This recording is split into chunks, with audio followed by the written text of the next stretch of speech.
Chag Sameach. So I put out on Facebook this week, you know it's Pesach when, and gave everyone the opportunity to fill in the blank. And I'm always fascinated by the cues that our mind picks up on and the cues that our mind ignores. The cues that our mind picks up on and the cues that our mind ignores. So here are some of the answers from our crowd surveying of, you know it's Pesach when I'm constantly hungry. Florida is packed. You can finally stock up on all the gluten-free goodies that you'll need all year. The crumbs win. You know it's Pesach when I count how many hours are left of Pesach at least 5 times a day. You bake chocolate chip cookies with your nephews, and the highest compliment they can give is, for Passover cookies, they're not bad. You spend 6 weeks talking to various family members about one meal. The true meaning of bread of affliction becomes apparent to you, and you long for bran flakes. When the last box, you know it's Pesach when the last box of matzah is bought at the butcher, and in 2 meals you've used 12 pounds of brisket, 3 gallons of soup, 50 matzah balls, 10 pounds of potatoes, 4 pounds of margarine, 5 bags of chocolate chips, 10 pounds of apples, and nothing left over. And of course, this is a nice one. You know it's Pesach when the house is full, there's a mess everywhere, and the smile never leaves your face. There were several entries from various college students who were comparing what the other kids got to eat in the dorm cafeteria to what they got to eat. And then finally, you know it's Pesach when we're encouraged to drink 8 glasses of wine in 2 days.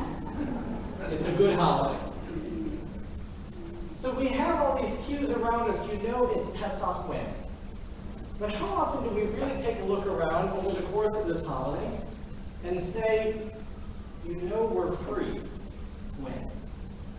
You know that we are free when? After all, we sing multiple times over the course of the service, this is Zman Cheruti, and this is the season of our freedom. And of course, at Pesach time, we read about our ancestors leaving in the middle of the night and getting up and beginning their journey on the way to the Promised Land. And today, the 7th day of Yom Tov, we recognize the Song of the Sea. And how our ancestors there with the Egyptians at their back and this incredible body of water before them had no choice but to have faith in God, walk into the water, and thereby the waters parted, and they walked through on dry land. But of course, we know the story of the Jewish people, really from that point on thereafter. They complained. They found reason to lose faith in God. They were frustrated. They complained.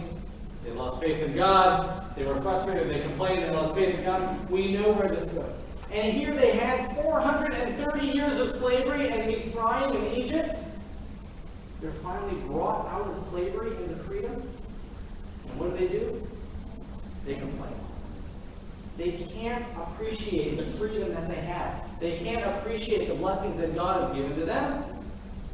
So ultimately, God decides that that generation that left Mitzrayim would not be the generation to enter the Promised Land. They weren't ready to experience and appreciate that freedom. So here we are now, 7 days into Pesach. We're almost there. 36 hours to go. Are you ready to experience freedom? And I'll argue that maybe at this Pesach time, we don't really feel totally free because we've already taken our limited diet and limited it even further.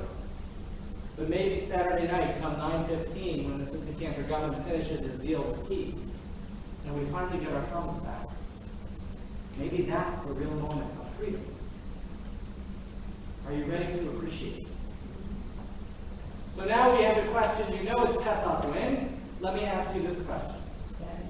You know that you are free when?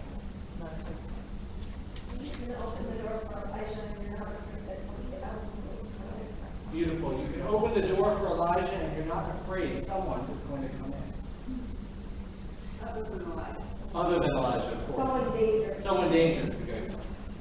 You know you're free when?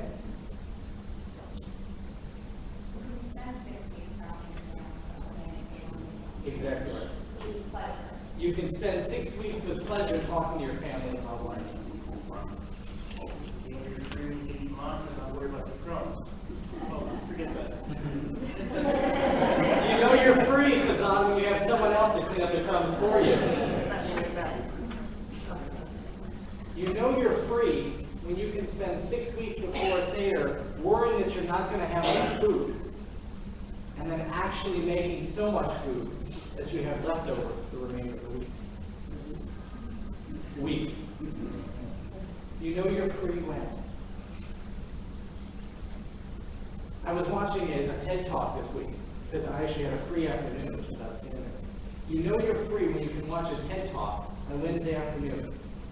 And a guy from the New Yorker, the cartoonist from the New Yorker, puts up there a cartoon that has a picture of Moses clearly leading the people of Israel through the parted Red Sea. And the two guys right behind Moses are engaged in conversation. They sort of have an eye on Moses, but they're clearly engaged in conversation with each other. And in reference to Moses, the caption at the bottom of the cartoon says, "He's all right, but I wish he were a little more pro-Israel." You know you're free when you can criticize politicians and politics. We are so amazingly blessed in 2015. We are so amazingly blessed in America. We are so amazingly blessed to have a state of Israel. It's easy to look around us in the midst of Pesach and to remind ourselves we know we are feeling enslaved over the course of this holiday. It's easy to look around and find the negatives in this world. It's easy to look around and find everything that frustrates us. But this is Mancha Rotina. This is a season of our freedom. Let us refocus our minds. Let us refocus our hashkafot, our perspectives, that we can truly look around and remind ourselves how we are indeed free and be grateful.